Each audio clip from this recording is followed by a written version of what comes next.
Et salut mes petits poussins, j'espère que vous allez bien et en tout cas, moi, c'est toujours la grande forme. Aujourd'hui, petite vidéo spéciale qui sera disponible que sur YouTube. Vous avez été nombreux, mes petits poussins, à me demander un peu une review du nouveau El Ecluse Vietnam. J'ai eu beaucoup de questions en live sur qu'est-ce que j'en pense, quelles sont les nouveautés. Eh ben, je vous propose, mes petits poussins, de faire une petite vidéo pour passer en revue un peu tous les nouveaux points qui sont apparus sur cette nouvelle version, enfin ce nouveau jeu qui est Let Loose. Un peu, on va passer en revue les classes, les nouveaux systèmes de tunnels, etc. Donc let's go les petits poussins. On va commencer tout de suite. Bon, on va devoir un peu passer par la caserne pour découvrir ensemble un peu le nouveau fonctionnement des différentes classes qui existent maintenant sur le jeu et des différents loadouts. Vous allez voir, ça a pas mal changé par rapport à El Ecluse standard. On a toujours notre bon vieux commandant, mais premier truc que vous pouvez voir et qui est différent du El Ecluse standard, c'est que maintenant, les amis, on peut personnaliser son loadout.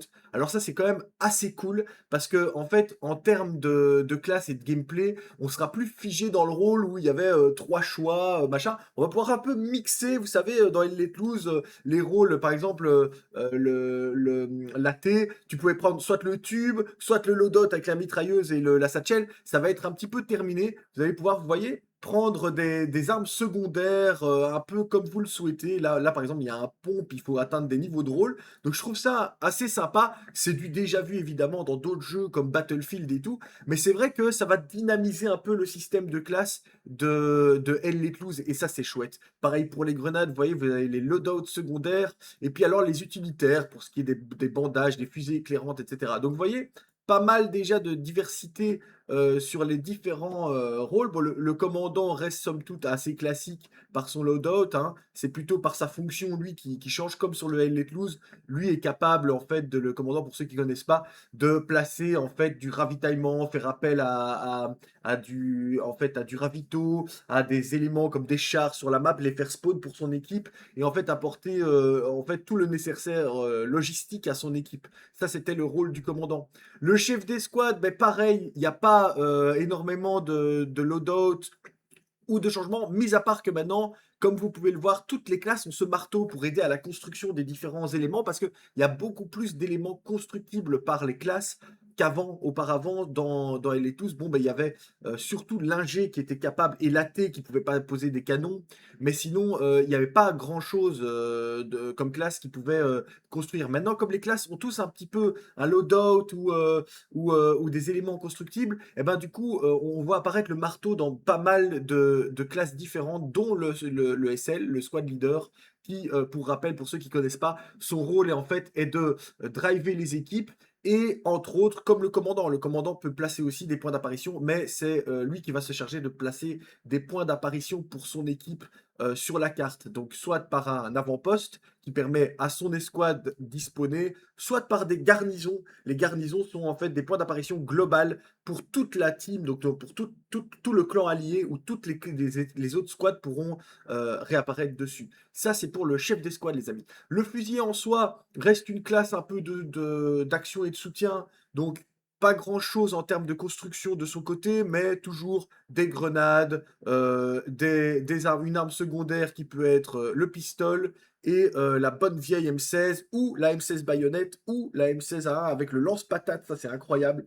Le nouveau système de lance-tube, enfin les grenades de 40 sur les armes, c'est génial. C'est d'époque, mais c'est vraiment cool.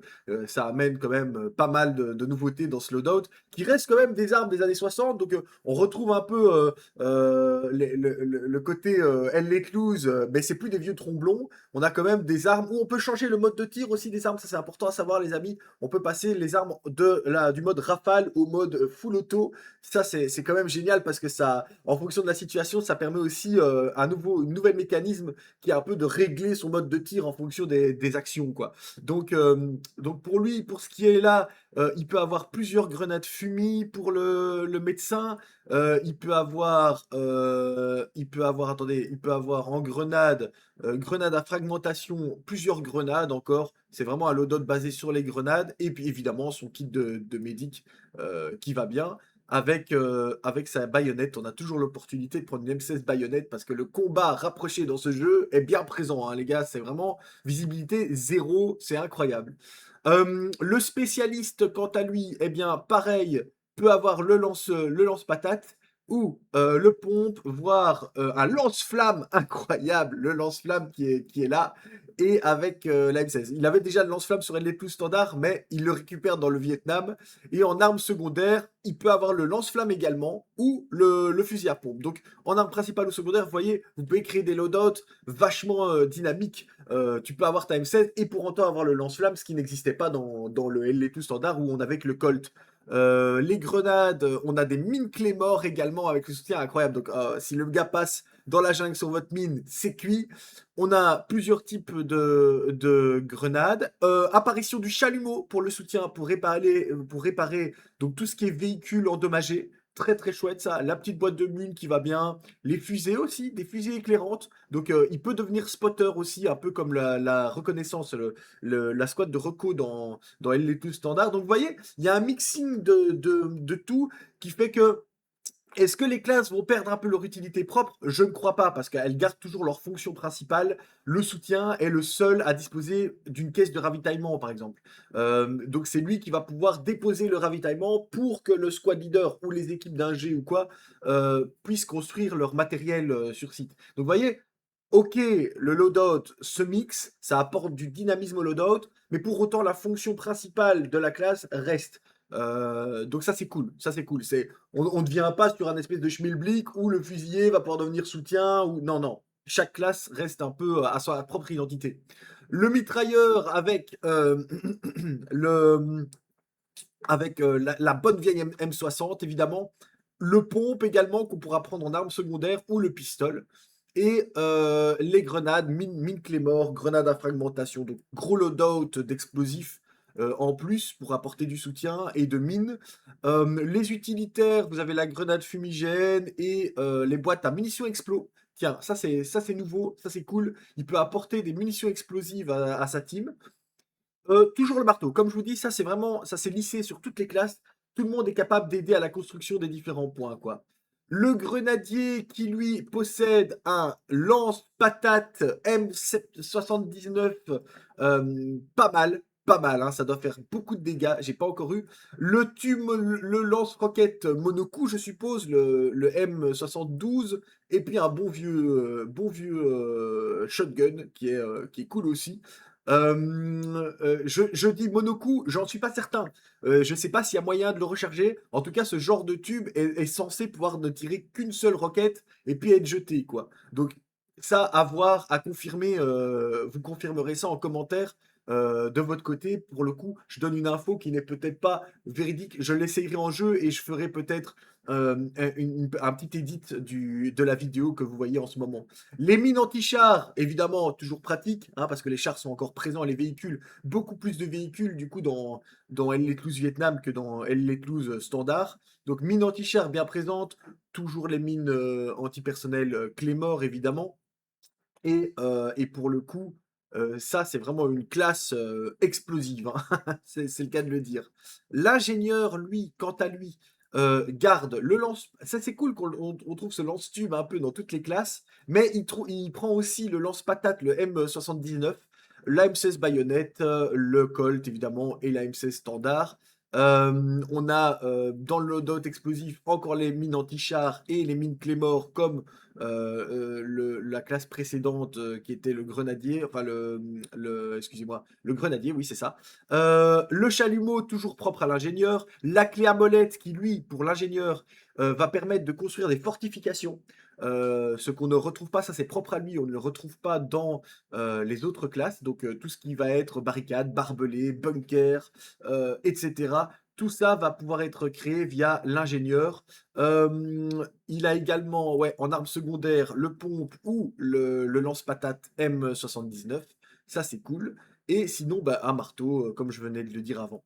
Ça, c'était pour les classes donc d'infanterie, les amis. On les a passées un peu en revue. Donc, elles ont toutes leurs spécialités, que ce soit par l'armement ou par leurs compétences. Donc, spécialiste par le fait qu'il puisse déposer sa caisse, le chef d'escouade plutôt par le fait qu'il puisse mettre des points d'apparition. Et on va passer évidemment les troupes vietnamiennes après en revue, hein, les amis. Vous allez voir, ils ont d'autres loadouts que les US n'ont pas, hein. Voilà, donc ça, pour chacune des classes, on garde un peu la fonction propre. Le médecin avec sa seringue, le mitrailleur avec son arme, le grenadier avec ses armes également, le spécialiste plutôt avec sa caisse de ravito pour pouvoir aider l'ingénieur ou le chef d'escouade à poser des éléments, le fusilier, classe de soutien par excellence avec son armement, et voilà. Pour ce qui est des autres rôles, on a évidemment les blindés avec le commandant de char qui, lui, peut avoir son pompe ou un col. C'est très limité, mais lui est, par son armement, déjà bien équipé, hein. On parle des chars de combat, donc ils ont déjà des véhicules que malheureusement n'apparaissent pas. Je crois pas que je vais pouvoir vous montrer un char, mais in-game, en tout cas, vous les verrez. Et je vous les ferai découvrir. Je vais faire une session où je lâcherai un peu le rôle de squad lead d'infanterie pour prendre le squad lead char. Il a des grenades. En utilitaire, on a des fumis, pas principalement des fumis, et ces fameuses jumelles pour pouvoir spotter, descendre du char, spotter, donner des cibles à son équipage. Ça, c'est quand même vachement pratique. Et le chalumeau, qui apparemment est débloquable à partir d'un certain niveau. Et donc, le commandant de char aura son propre chalumeau pour réparer son véhicule. Ses équipiers, quant à eux, ont le pompe et le pistolet également. Encore une fois, hein, les amis, chars, ils sont déjà équipés, le loadout est assez pauvre. Pourquoi? Parce qu'ils sont déjà munis de leur équipement qui est le char et qui est déjà une arme redoutable. Donc grenades et en équipement secondaire, jumelles, bandages, fumier également. On voit disparaître par rapport à Elite Loose la classe, le loadout du soutien, c'est-à-dire la caisse de ravito. Elle a disparu. On ne la voit plus dans les équipages de chars. Et, euh, et le rôle d'ingénieur dans les chars qui pouvait poser des stations de réparation. Pour l'instant, en tout cas, sur la bêta, le rôle a disparu. Il y a le commandant de char et les équipiers, c'est tout. Il faut savoir aussi que la refonte sur les chars, avant sur Elite Plus, pour monter dans un char, il fallait monter tour par tour, et puis une fois dans le char, avec des touches F1, F2, F3, changer de siège. Dorénavant, en maintenant F sur les chars, vous avez l'occasion de choisir directement le poste. C'est quand même vachement plus facile qu'avant. La personne qui veut prendre pilote, il maintient F, il choisit le pilote, le spotter va choisir le spotter et le tireur va choisir son poste.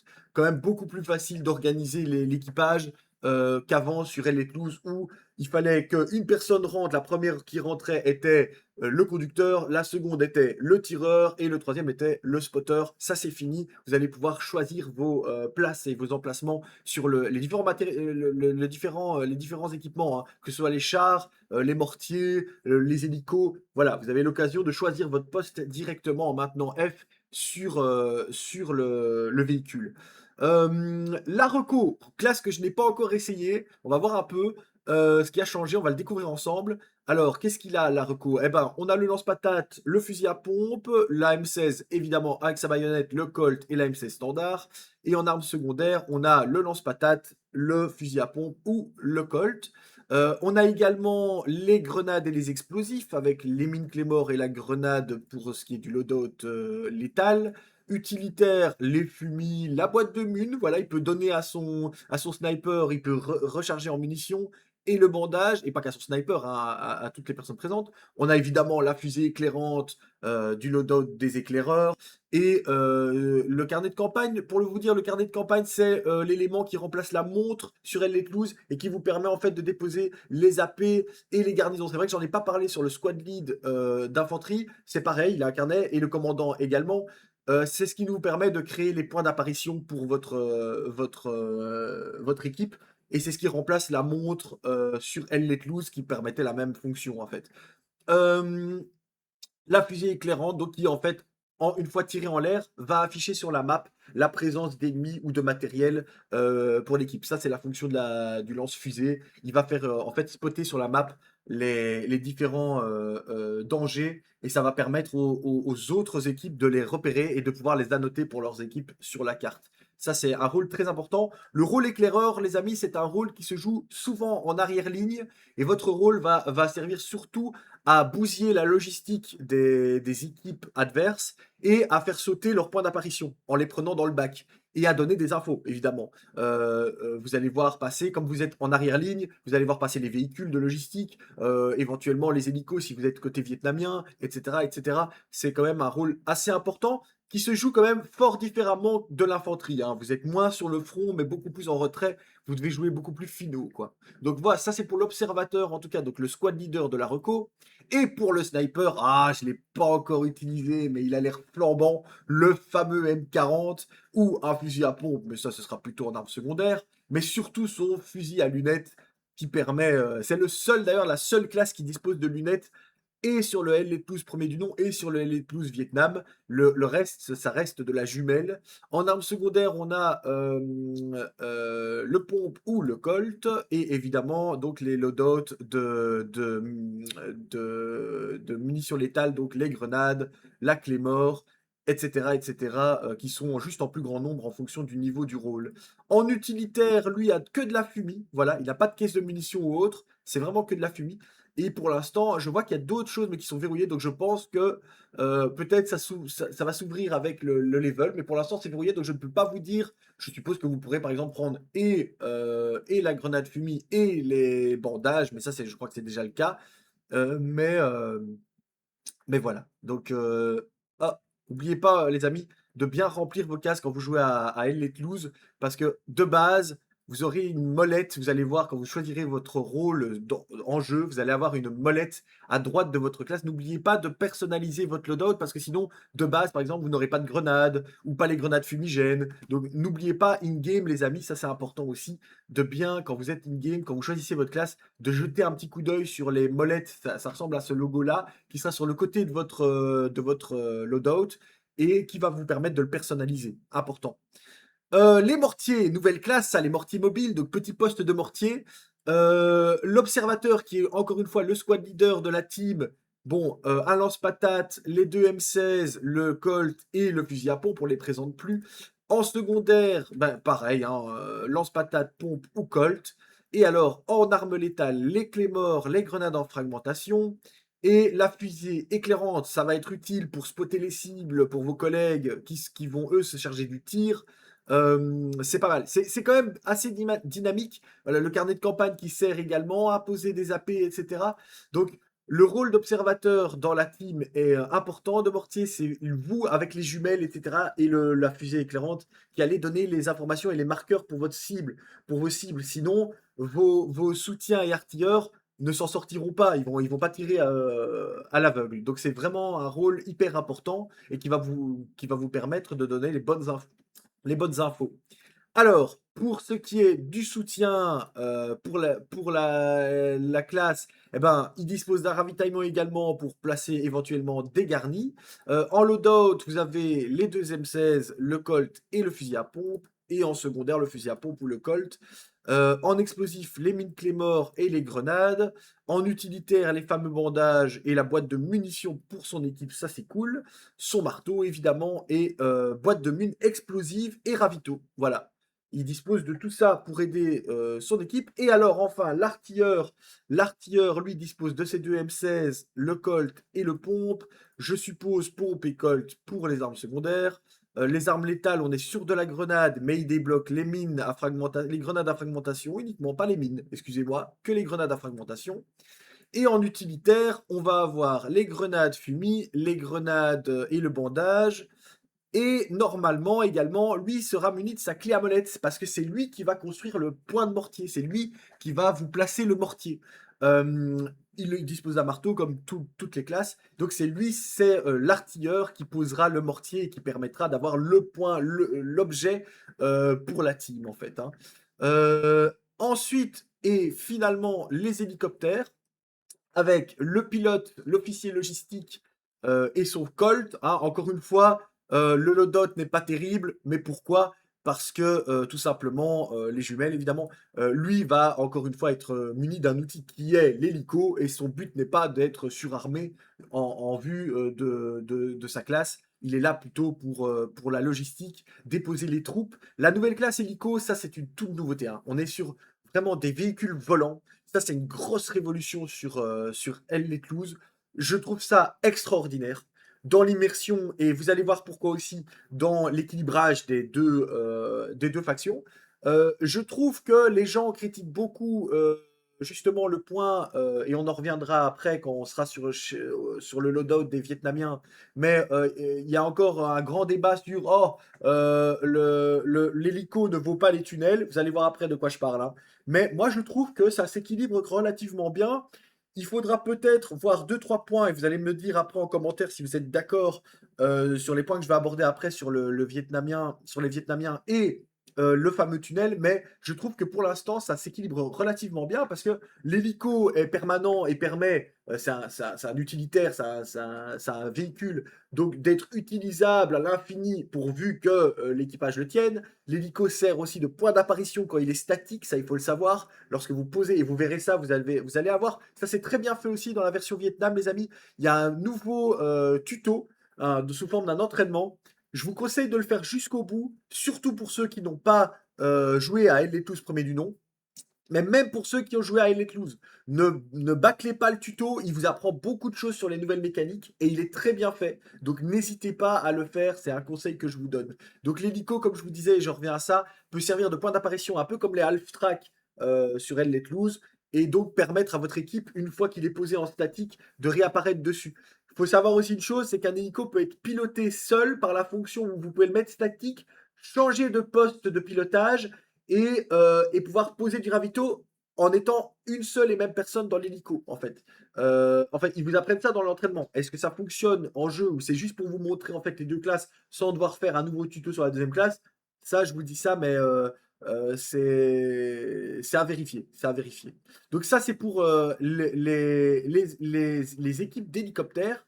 Et ça clôture un peu le tout de l'équipe US, donc les États-Unis, pour le coup, pour l'ensemble des classes. Ce qui est intéressant maintenant, on va passer au côté vietnamien et là, vous allez voir que, en fait, par leur infériorité technologique, on leur a mis beaucoup plus de petites choses à eux qui sont construisables sur le terrain. Vous allez voir pourquoi. Ça leur donne un peu un avantage, encore une fois. Je vous dis, l'équilibrage est quand même pas mal fait. L'équilibrage est quand même pas mal fait. D'ailleurs, sur les quelques games que j'ai fait, c'est pas les États-Unis qui ont gagné à tous les coups ou les Vietnamiens qui ont gagné à tous les coups. Pas du tout. Ça a été relativement équilibré.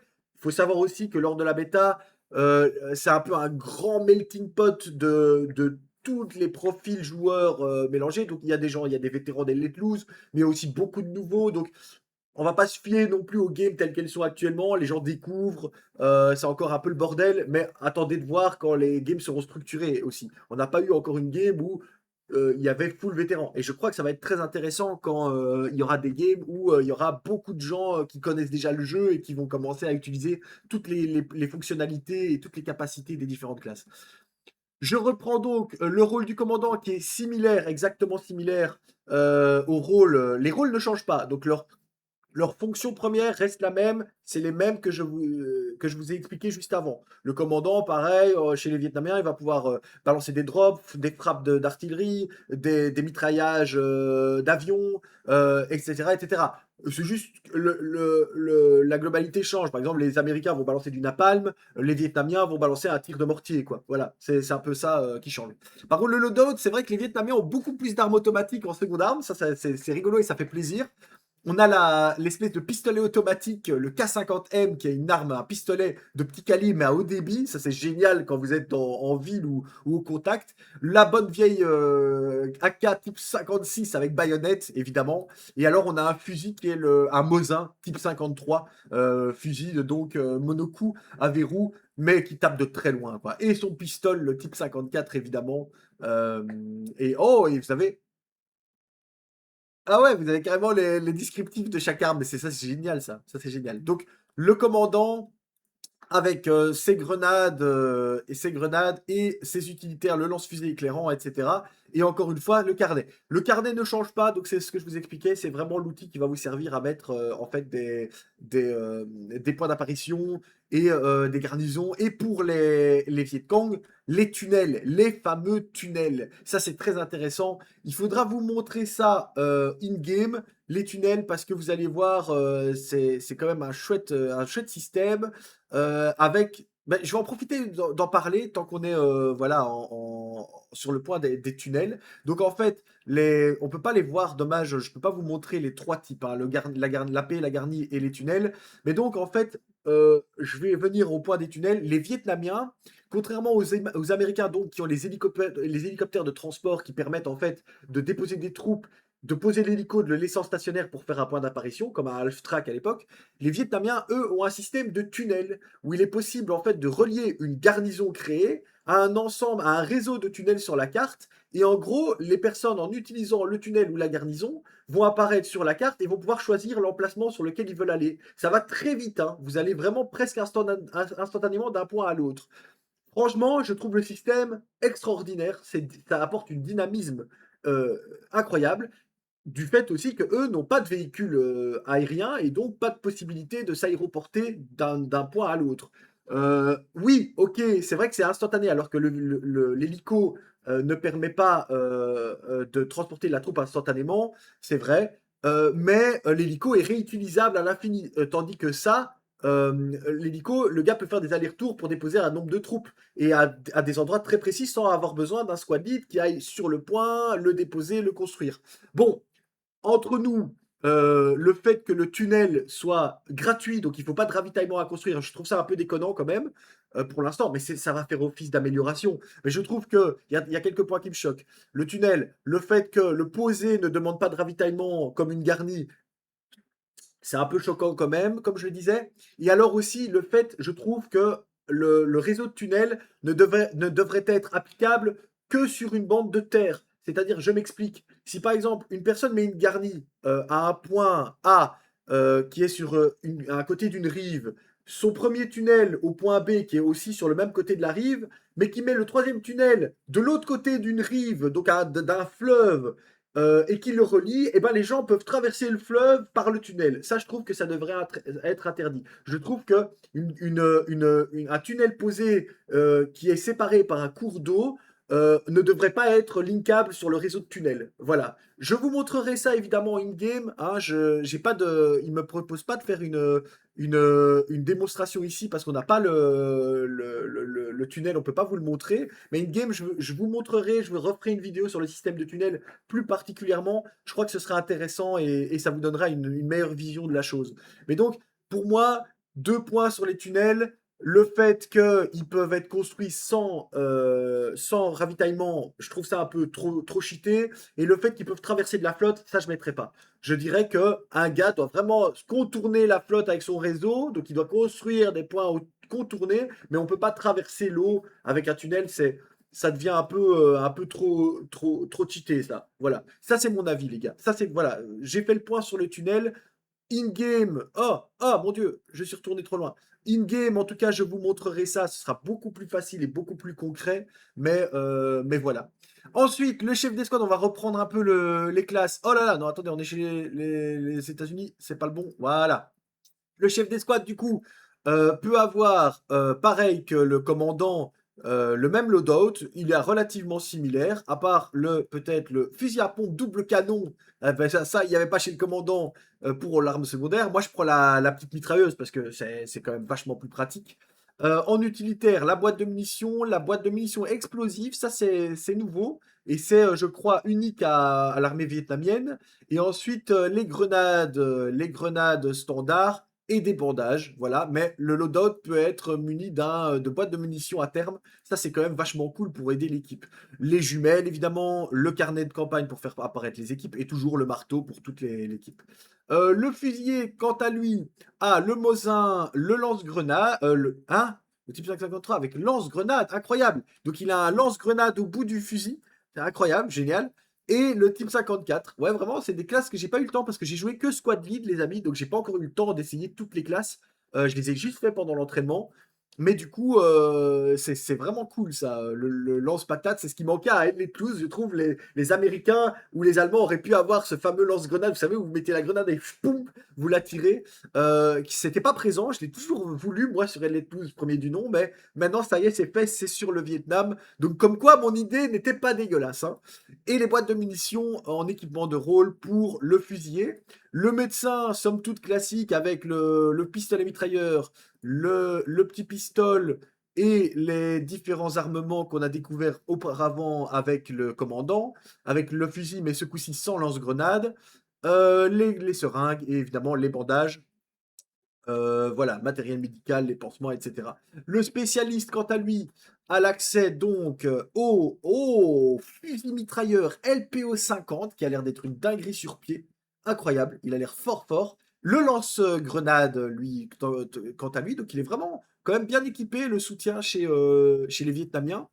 Et en arme secondaire, on a cette fameuse batteuse, le pistolet mitrailleur ou la type 50, le type 54. Donc, en vrai, ça peut être le soutien. Non, attendez. Oui, le spécialiste. Je dis soutien, mais il s'appelle le spécialiste maintenant. Peut être quand même aussi maintenant un vrai soutien dans tous les sens du terme, quoi. Avec cette espèce de fusil mitrailleur sur bipied là, ça peut être pas mal, quoi. En termes de loadout, il a la boîte de munitions, il peut avoir le chalumeau comme les autres, mais également les grenades et le pistolet à fusée éclairante. Incroyable, ça devient vraiment une classe de spot complet. Vous avez en élément létal les mines antipersonnelles, les grenades et oui, les grenades et les mines antipersonnelles. Et toujours le marteau hein, pour ce qui est de l'équipement de soutien. Alors, la mitrailleuse, c'est là où je voulais en venir aussi. C'est que normalement, la mitrailleuse, voilà. La mitrailleuse, on va le passer en revue. Donc, elle a sa fameux RPD, la grosse batteuse sur pied, le pistolet. Il peut avoir aussi le pistolet mitrailleur avec chargeur tambour, incroyable, ou le fusil de chasse. Je pense qu'on pourra l'avoir du coup en fusil secondaire, incroyable. Et également donc les mines antipersonnelles, les grenades standards et également la clé pour le canon anti-aérien et les boîtes de munitions explosives. Donc ça c'est quand même vachement sympa, hein. En utilitaire, donc la clé pour le canon, oui.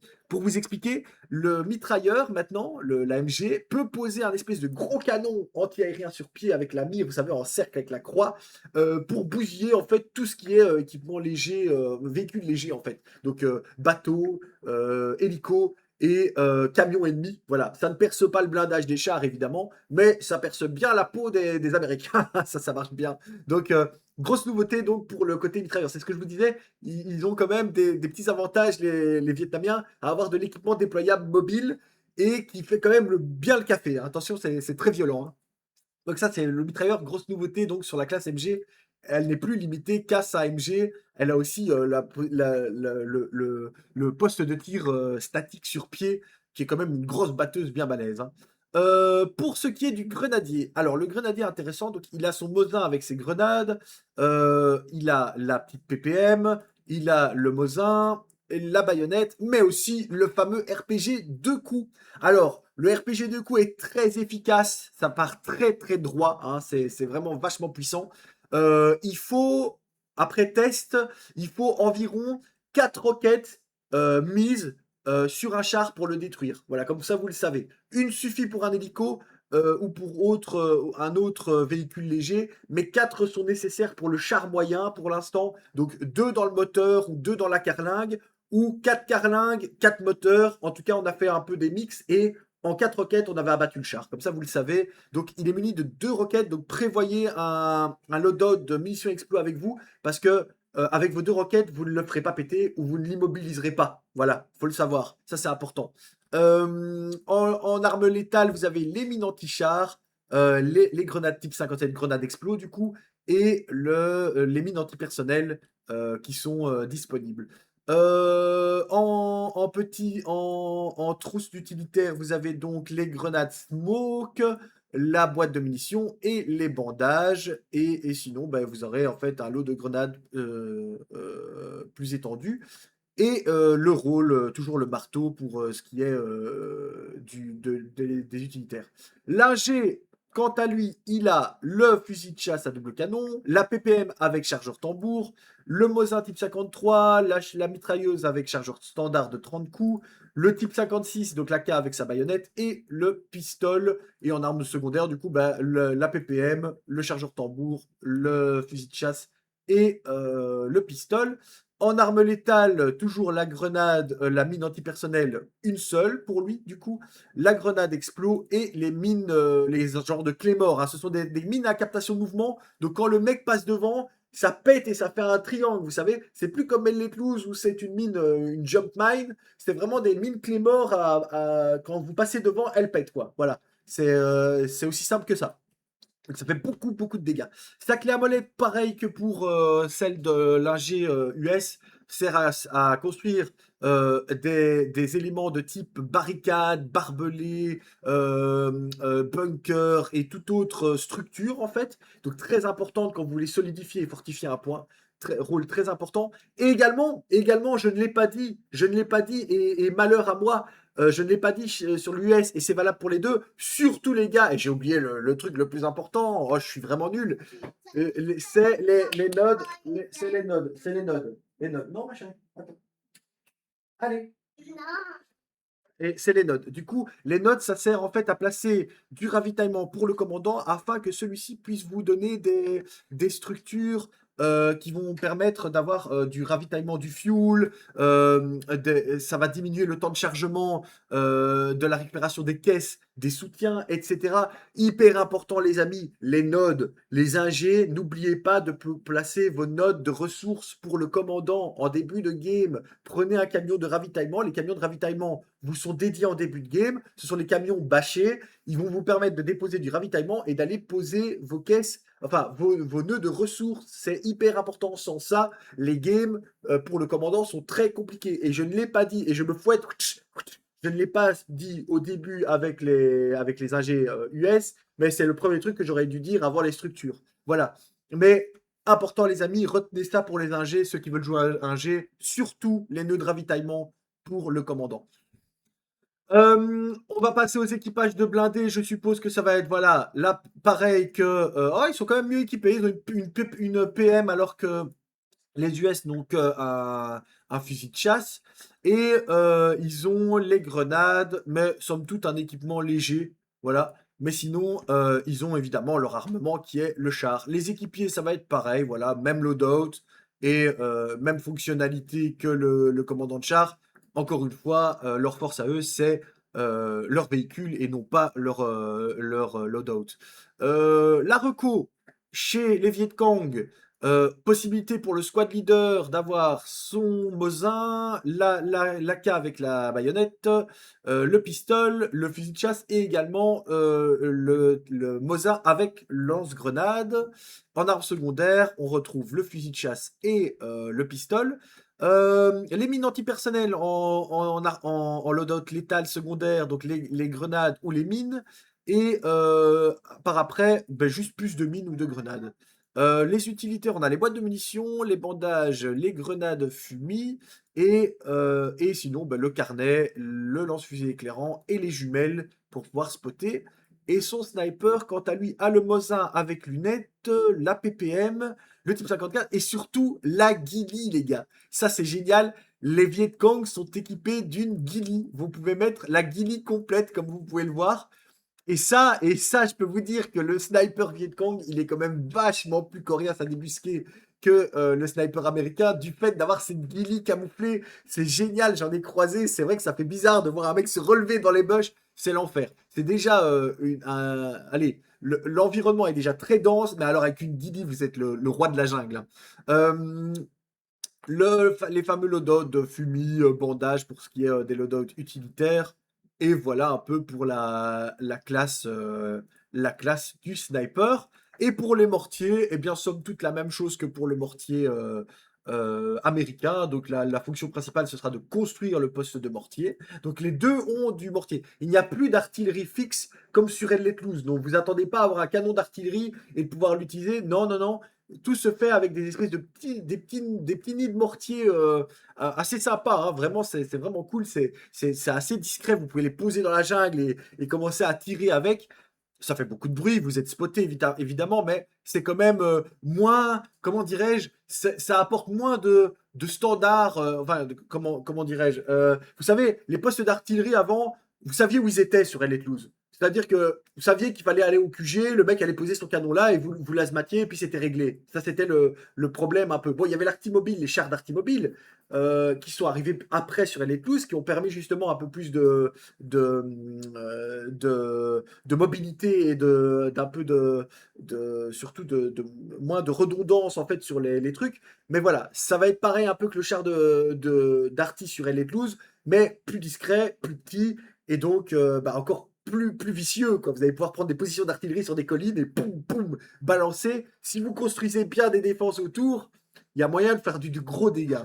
Donc ça, c'est pour le squad lead de l'équipe. Le soutien, quant à lui, bah, pistole ou fusil de chasse en armes secondaires, les différents fusils de chasse, Mosin, AK, baïonnette ou pistole en arme principale. Les grenades, bah, le loadout létal, vous avez les mines ou les grenades. Les boîtes à munitions, les bandages, un peu comme l'équipe US en fait, hein. À part qu'il a les boîtes à munitions et mais je crois que l'autre aussi, et la caisse de ravito. Donc pareil que de l'autre côté. Pour ce qui est du rôle de l'artilleur, on retrouve donc le pistolet, le fusil à pompe, ainsi que l'AK et le Mosin en arme principale, et juste le pistolet et le fusil à pompe en arme secondaire.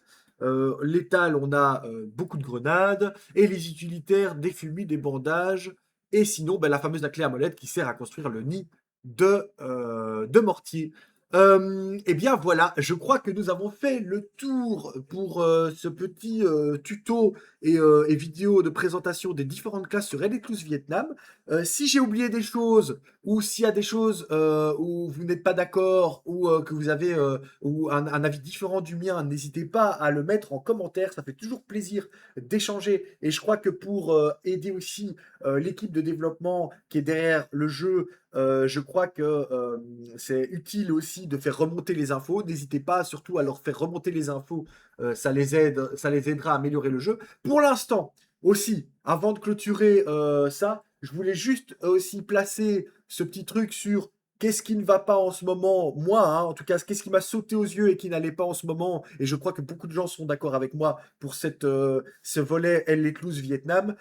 C'est de un le sound design, pitié Team 17, faites un effort sur le sound design parce que pour l'instant c'est beaucoup trop brouillon.